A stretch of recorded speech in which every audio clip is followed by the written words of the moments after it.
Yes, students. Now we would continue understanding of the chapter tribal communities and colonialism. Okay, we were studying the second topic, and the topic is titled as how the British rule affected the tribals. Okay, so before I start with today's explanation, I would take a quick recap of what we have studied so far, right? And we would study from the beginning what this chapter is about, okay? And then we would continue the further part of the chapter, okay? So if I take you back right to the beginning of the chapter, so we started with the tribal communities were living in India before the arrival of different ethnic groups. Okay, do you remember we have seen that India is a land of grand cultural coexistence and a fusion of varied ethnic groups. Okay, and several ethnic groups, okay, they migrated to India and they settled in different periods in different parts of the Indian subcontinent. Okay, and before their arrival there were communities who were living in this country, and those communities, they are in modern parlance are called as tribals or Adivasis.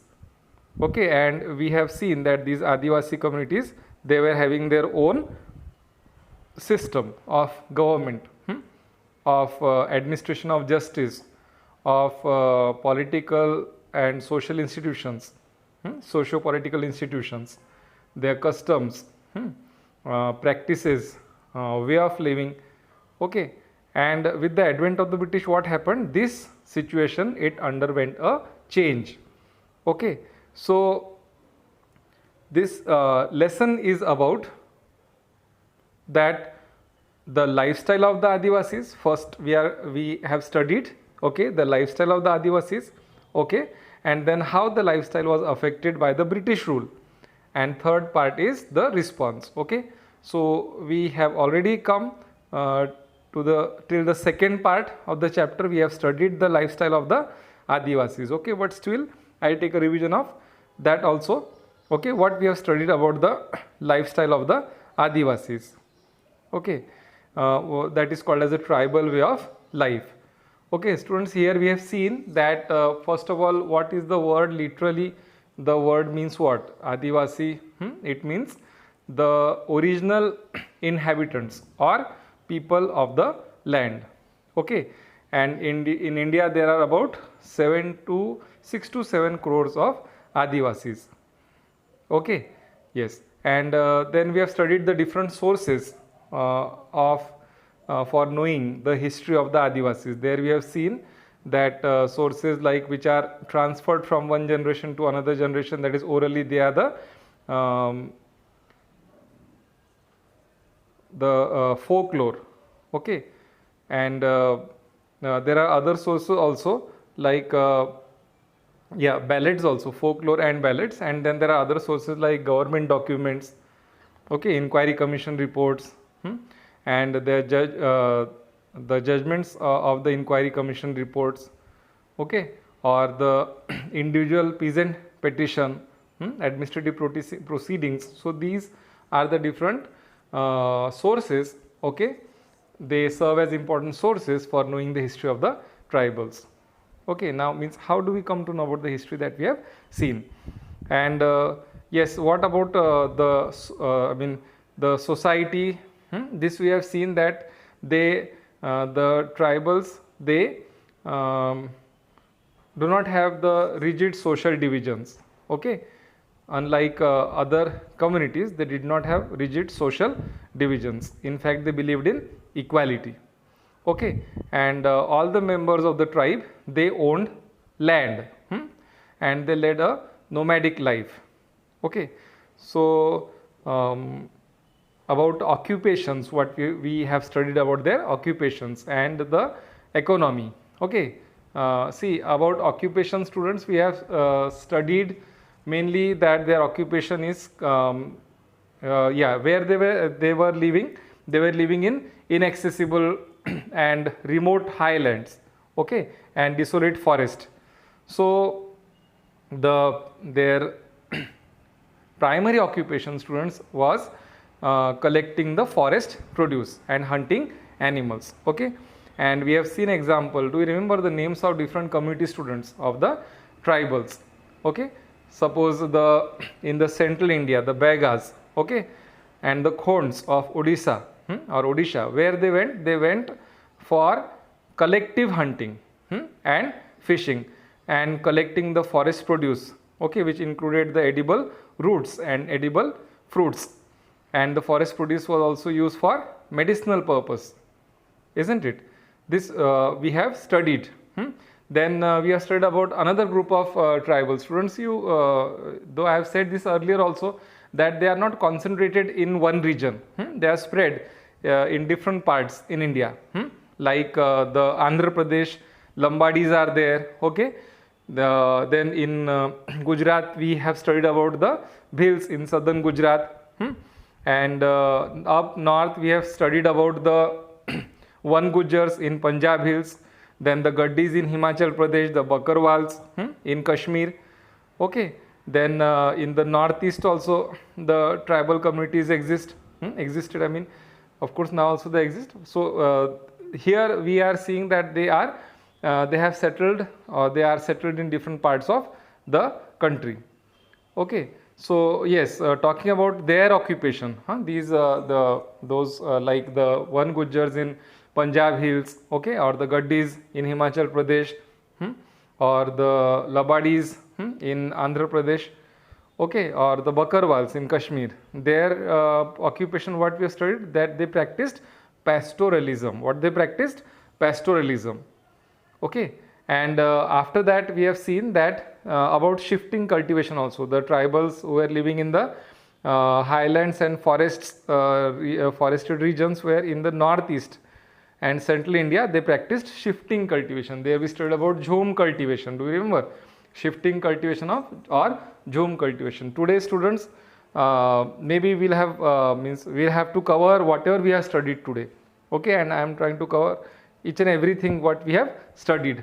Okay, so that you will be able to link up what I am going to teach now. Okay, and a few days break we had in between. Okay, so I am revising it so that you will be able to recall it and you will be able to understand it in a better way. Okay, what I am going to teach now. Okay, so yes, what we have seen that the different tribal communities, okay, they practiced those even from the northeast and central India, they practiced jhum cultivation. So we are discussing what is jhum cultivation or shifting cultivation. What happens, students? To allow the sun to reach the ground. What is done to allow the sun to reach the ground? The vegetation on the ground, on the land, is burnt.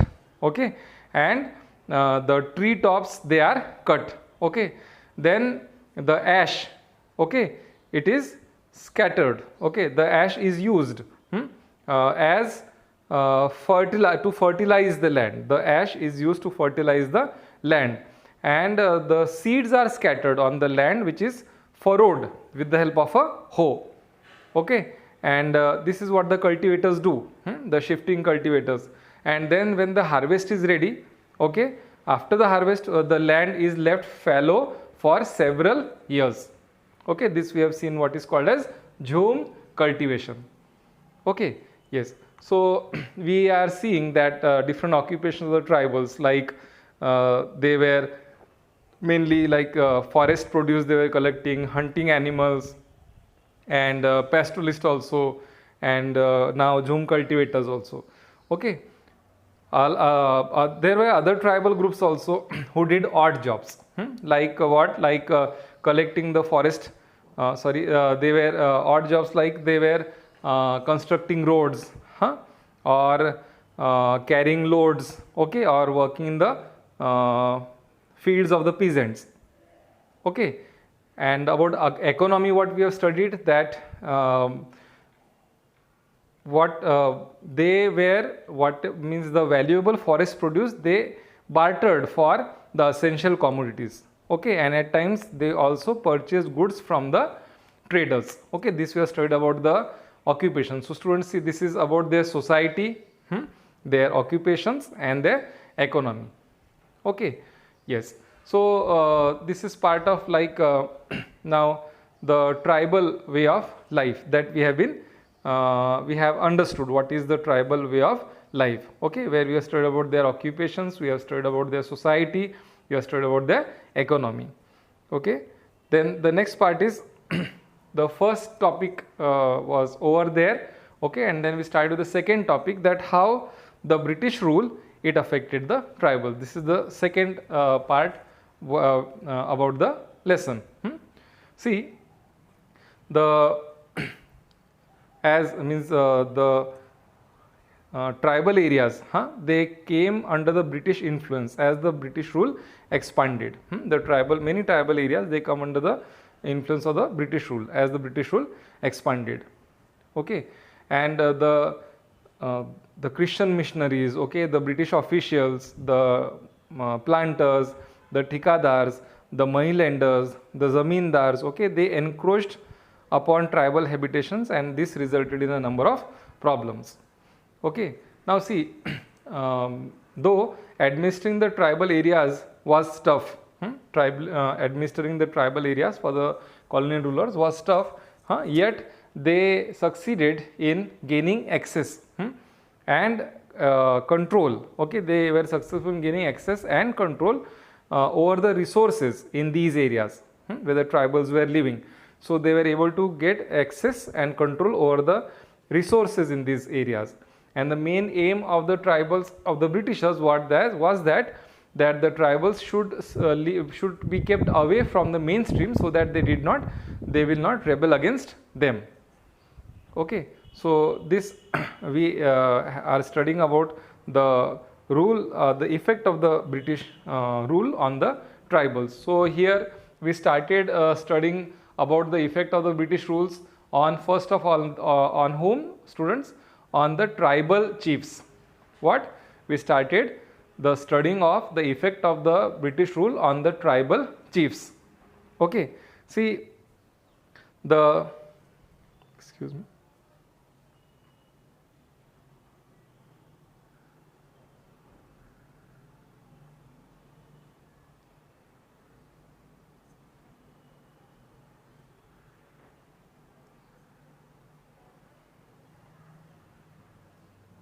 Yeah, so we started with studying about the effect of the tribal rules of the British rule on the tribal chiefs. Okay, see, the tribal chiefs, just a minute.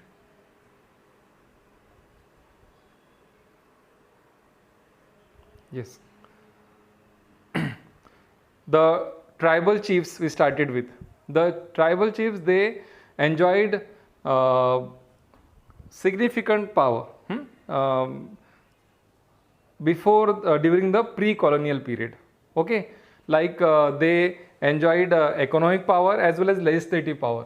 Okay, here I use the word legislative because they had the power to frame laws regarding the land, regarding the forests, regarding the tribes. Who? The forest chiefs, they had the right, okay, or they had the authority to frame laws related to the lands, okay, related to the forests and related to the tribes. Okay, and in some tribes such as the Bhils in southern Gujarat, they collected taxes and they even allowed what? They even allowed the grazing of cattle by the Banjaras on their land. So they gave permission for grazing the cattle. And who grazed their cattle? The Banjaras. Where? On the land of the tribals. Okay, here in southern Gujarat, I'm talking about the Bhils, right? So this we have seen, okay, that what kind of authority the tribal chiefs had. See, whether it is related to the authority of the Bhils, or whether it is authority of other tribals, it is not given here, okay, but the tribals, they had this authority also, that they allowed the grazing of cattle, by whom? By the Banjaras, where in the on their lands, right? But now see students, what happened, there was considerable loss of power by the tribal chiefs with the advent of the British. Now they had to pay tribute. What is tribute? Tribute is an act, okay, or a statement, okay, or a gift intended to show respect or admiration, okay. So they were they had to pay tribute now. Who? The tribals had to pay tribute to whom? To the colonial rulers, and many colonial laws were imposed upon them, okay, and they lost their traditional forest rights. This is what is important, that the tribal chiefs, they lost their traditional forest rights. This is what we have studied, students, about the tribal chiefs, okay. Then we have studied about the what happened to the tribals who were dispossessed of their land. See, the company, that is the East India Company, I told you, it took over large tracts of land. They took over tracts of land, tribal lands, right? And then ultimately the tribals who had become landless, they became wage laborers, and they were coerced to cultivate cash crops. This I already told you, that they were coerced to cultivate cash crops, okay. So the tribals who had low wages now, okay, and they had lost their traditional land rights, they became unhappy. So see, we are studying like what is the effect of the British rule on the tribals. We have seen the effect on the tribal chiefs. What was the students? What was the effect of the tribal chiefs? They lost their traditional forest rights. Okay, like for example, you know now that they were collecting taxes, for example, in Gujarat, or they were framing laws related to land, related to forest, related to tribes, and they were having economic power. Okay. So now with the advent of the British, what happened? Now laws were imposed upon them, okay. They had to pay tribute to the British, and they lost their forest right. This is the effect on what? Traditional forest rights. This is the effect on what? On the tribal chiefs. Then we have seen the effect of on the tribals in relation to the land, okay. Like they were the tribals, they were dispossessed of their land, and who took over the land? The company officials. They took over the lands, the tribal lands, okay, and now they became wage laborers, okay, and they were coerced to cultivate cash crops, okay. Now the Britishers, the next point there we have studied is regarding shifting cultivation, okay, from shifting cultivation to settled agriculture. This is the next point we have studied. What excuse me. So see here, we have seen that the Britishers, okay, they wanted that the nomadic groups, okay, they should settle down. Why the Britishers wanted that the nomadic group should settle down? Because then it would be convenient, okay, it would be easier to monitor and administer them. You know, students, that shifting cultivators, they were shifting, okay, for cultivation. We have seen jhum cultivation, what it is, and they were leaving the land fallow, okay, after the harvest, and then for several years then they were moving away to some other place, okay, to practice shifting cultivation. So can you imagine that in such a situation how difficult it would be for the Britishers to administer them, to monitor them? Do you understand? So therefore they wanted that these nomadic groups, okay, they should settle down, okay, and for this they introduced land settlement. What did they do? They introduced land settlement. And what happened according to this? according to this land settlement, what happened? The Britishers, okay, they measured the land, okay, and fixed the revenue payable to the state. Okay, they measured the land and they fixed the revenue that the, say, a village, okay, will have to pay to the who? To the state. Okay, and they declared some tribals as land owners, okay, and others as tenants. What did they do? They declared some as land owners and others as tenants. So what, suppose I am a tenant, I told you, suppose I am a tenant and I am working on your land. So what I will do, I will pay rent to you, and what you are supposed to do, you are supposed to pay revenue to the government. Okay, and as I have told you earlier only that the land is measured. So suppose it is a village and they have measured that in this village so much land is there, so much revenue we should get. Okay, and suppose you are, they gave the land to you, you are the owner of the land. Okay, but how will you pay the revenue unless I, suppose as a tenant, give you rent? Are you understanding? So it was necessary for you to pay the revenue and it was necessary for me to pay you the rent. Okay, and this was the arrangement they did so that the tribals, they will settle down. Okay, the nomadics, they will settle down. Do you understand this? Yes, but shifting cultivation was difficult to practice where the soil was dry, where the water was scarce and the soil was dry. Okay, nevertheless, because of the widespread, this we have seen, because of widespread protests, okay, by many tribals, okay, such as in many tribal areas such as the northeast, the Britishers, they were compelled to allow the tribals to practice shifting cultivation.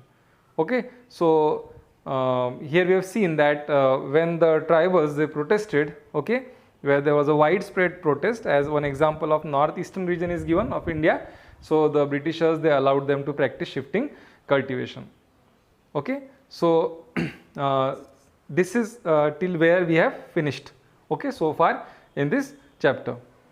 Okay, now the remaining part of how the life of the Britishers was affected by the tribals, that we are seeing now. Okay, so see, here I will take a topic which is titled as high revenue demand. What is the topic titled as? High revenue demand.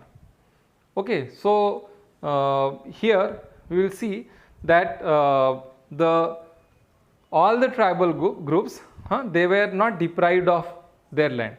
What I said, all the tribal groups, they were not deprived of their land. Okay, so the Britishers, they allowed some tribal groups, okay, to retain the land, okay, and on one condition. On the condition, what was the condition? That they would pay revenue, okay, to the government. Okay, so on this condition, they could retain land, they could keep land, but they will have to pay revenue. And see students, the revenue charged was very high. Okay, this is very important. The revenue charged was very high and it was collected very strictly. Okay, so the revenue fixed was very high, and secondly, it was collected very strictly. And see, on non-payment of revenue, what will happen? If the revenue is not paid, then the tribals were evicted of their land. Often the tribals were evicted of their land. Okay, so this happened with them, and moreover, one more thing was that the tribals, they took loans from the money lenders to pay the revenue. What did they do? They took loans, okay, from the money lenders. Okay, and when they were not, or they could not pay back the loan, then the money lenders, they took away their cart, okay, their cattle, and even the land.